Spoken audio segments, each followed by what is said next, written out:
আর হইল চেকের মামলা, তার কাছে পাইতাম 30,02,300 টাকা বাংতি আরও।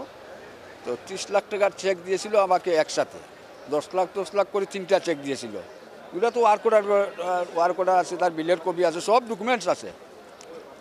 এখন 3টা চেক দেওয়ার পরে তখন ব্যাংকে আনি শো করলাম, চেকগুলো শো করার পরে দেখা গেল 2টা তার চেক ঠিকই আছে, আরেকটা চেক দিলেছে অন্য লোকের চেক, অন্য আরেকজনের চেক, তা সে স্বাক্ষর করি আমাকে দিয়ে খামের ভিতরে ঢুকিয়ে দিয়া দিয়েছে 3টা চেক। তখন তো আমি অত কিছু এখানে খেয়াল করি যাই।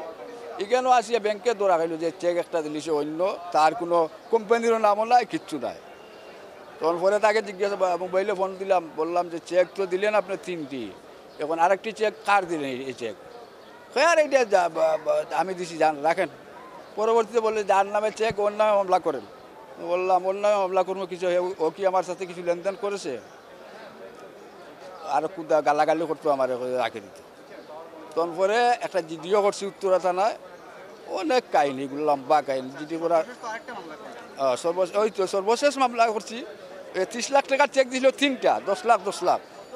তখন তো তার হাতের চেক 2টা, আর একটা অন্য লোকের চেক হইল 3টা।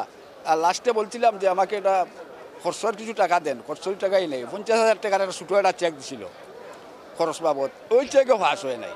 তখন হইল ও 3টা দিয়ে মামলা করলাম, 35, 36, 37 মামলা নাম্বার।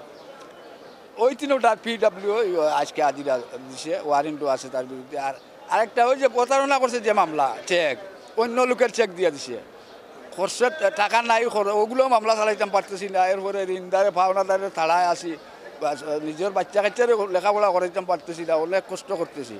পাথর নিছিল আমার মেইলে, কি পাথর নিছিল, আমার মেইলের নাম ছিল লাস্টুমটার স্যার। এখান থেকে পাথর নিয়েছিল, পাথরের টাকা।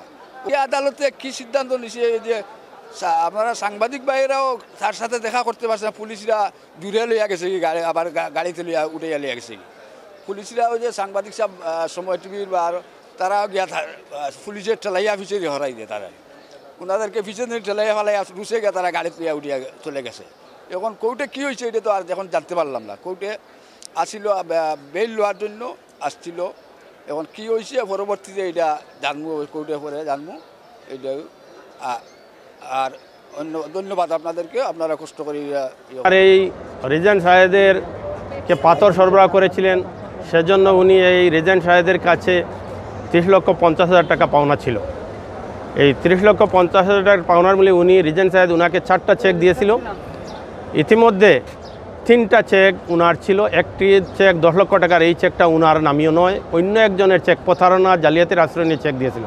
সেজন্য আমরা 3টা চেক দিয়ে 20,50,000 3টা চেকের মামলা দায়ের করেছি।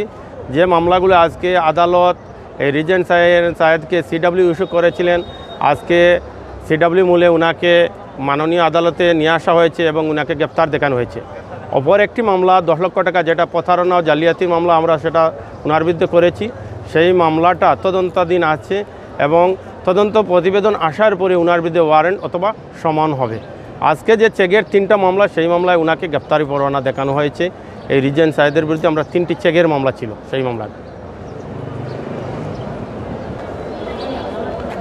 যেহেতু আজকে রিজেন্ট সাহেদকে গ্রেপ্তার দেখানো হয়েছে এবং মামলাটা রেডি ফর ট্রায়াল, সেজন্য মাননীয় আদালতে ওই মামলাটা বিচারের জন্য মামলাটা মাননীয় আদালত কোর্ট বদলি করেছেন, অন্য আদালত বিচারের জন্য মাননীয় জেলা দায়রা জজে প্রেরণ করেছিলেন।